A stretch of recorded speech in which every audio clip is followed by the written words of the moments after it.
It wasn't a knock. It was a collision. A desperate, heavy thud against the clinic door that shook the entire frame. Dr. Allen froze.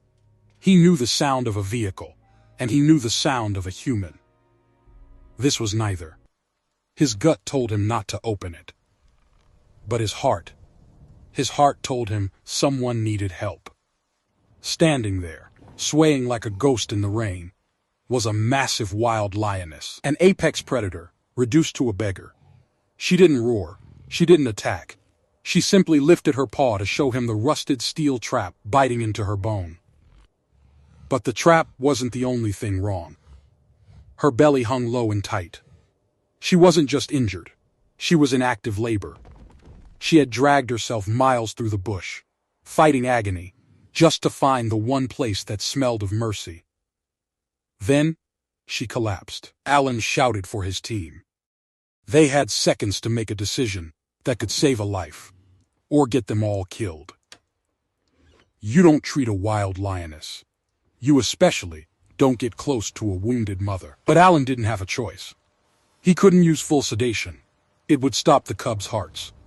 He had to use a mild mix. Just enough to take the edge off. It meant she would be awake. She would feel the pressure.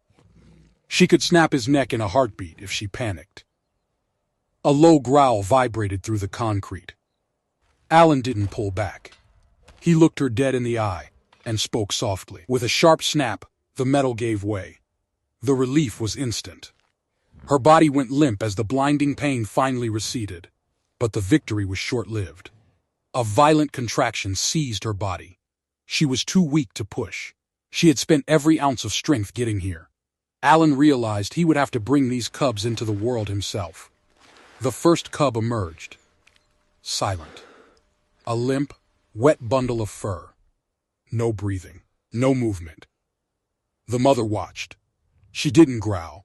She just stared with a heartbreak that transcended species. Allen worked fast, clearing the airway, rubbing the tiny chest, begging for a sign of life. Then, a gasp. A tiny raspy squeak. Life flooded back into the small body. He gave the cub to her. She didn't hesitate. Her rough tongue began to clean him, claiming him back from the edge. The night wore on. 2 more cubs followed. By the time the sun broke over the savannah, 3 healthy lives were nursing. She was battered, exhausted, and scarred. But she was alive, and she was a mother. In the quiet aftermath, Allen inspected the trap. It wasn't homemade. It belonged to a poaching syndicate, known for their cruelty. For 3 days, she stayed in the recovery pen. She tolerated the staff, but she didn't trust them. A low warning growl met anyone who came close. Anyone. Except Allen. When he walked in, she softened.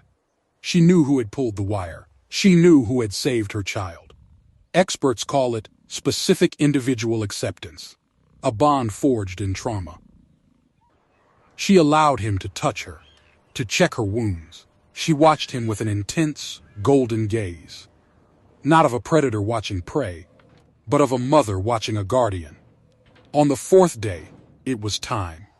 They needed to move her to the deep reserve, far from the poacher's boundary. Protocol said to drug her for transport. But Allen looked at the gun, then at her. He couldn't do it. Not again. "Open the gate," he said. Mark thought he was crazy. You don't just walk a wild lioness out like a dog. But Allen opened it wide. He didn't force her. He just offered her a choice. She stepped out, blinking in the sun. She ignored the truck. She ignored the crate. She walked straight to Allen. She stood by his side, shoulder to leg, looking out at the freedom he had given back to her. He started to walk. And she followed. For a mile, a human doctor and a wild predator walked together in a silent procession. The cubs trotted between them, protected by the fiercest mother in the wild and the man she had chosen to trust. A deep, resonant rumble echoed from her chest. Not a growl. A vibration that Allen felt in his very bones.